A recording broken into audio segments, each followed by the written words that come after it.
భీమవరంలో వెంకిమామ సంక్రాంతికి వస్తున్నాం. ఈ చిత్రం కలెక్షన్ సునామీ ఆగటం లేదు. విడుదలైన తేదీ కంటే ఎక్కువ రెట్టింపులో థియేటర్స్ లను పెంచుకుంటూ వందల కోట్ల కలెక్షన్ కొల్లగొడుతోంది. ఏ ఈగో లేకుండా నవ్వుతారు, మీకు అసలు ఏ ఈగోలు ఉండవు, ఎప్పుడు హ్యాపీగా ఉంటారు. భీమవరం ప్రేక్షకులు మీరందరూ నా గుండెల్లో ఉన్నారు.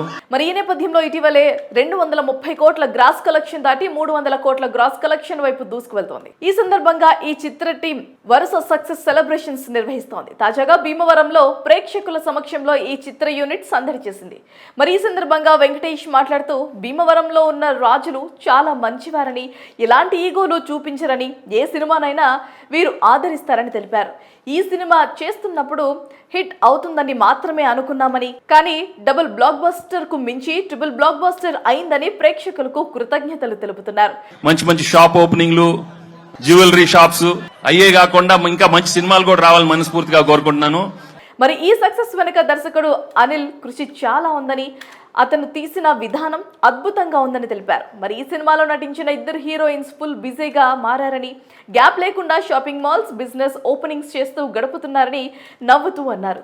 భీమవరం కుర్రాలని ఉద్దేశిస్తూ హ్యాపీగా పెళ్లి చేసుకుని మీ భార్యతో ఉండాలని దయచేసి మీ ఫ్లాష్ బ్యాక్ వారికి చెప్పొద్దు అంటూ వెంకిమామ సరదాగా అన్నారు. దయచేసి మీ ఫ్లాష్ బ్యాక్లు మాత్రం ఏది ఆఖరికి అప్పుడు అడిగినా మాత్రం చెప్పొద్దు. అనిల్ రావుపూడి మాట్లాడుతూ ఈ సినిమాని ఇంత పెద్ద హిట్ చేసిన ప్రేక్షకులకు కృతజ్ఞతలు తెలిపారు. ముందుగా ఈ cinema project music director Bheems తో మొదలైందని, గోదావరి గట్టు పాటను తన స్టైల్లో ప్యారడీ చేసి పాడారు. మరి ఈ సినిమా మరింత బాధ్యత పెంచిందని, తదుపరి ఎలాంటి సినిమా చేయాలో అర్థం కాక రాత్రిళ్ళు నిద్ర కూడా పట్టడం లేదని చెప్పుకొచ్చారు.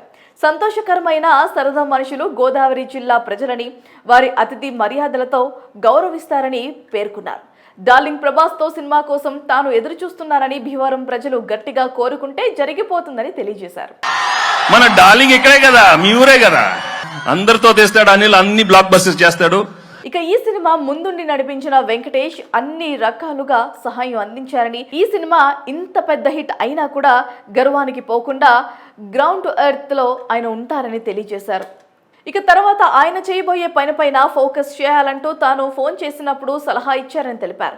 మరోవైపు ఈ సినిమాలో ఇద్దరు హీరోయిన్లు కూడా తమ పాత్ర మేరకు బాగా నటించారని ఇద్దరికి అభినందనలు తెలిపారు. ఇలాగే ఇటీవలే పద్మభూషణ్ అవార్డు సాధించిన బాలయ్యకు కంగ్రాచ్యులేషన్స్ తెలిపారు. బాలయ్య అంటే తనకు ఇష్టమని, ఈ పురస్కారం అతనికి లభించడం గొప్ప గౌరవంగా భావిస్తున్నానని పేర్కొన్నారు.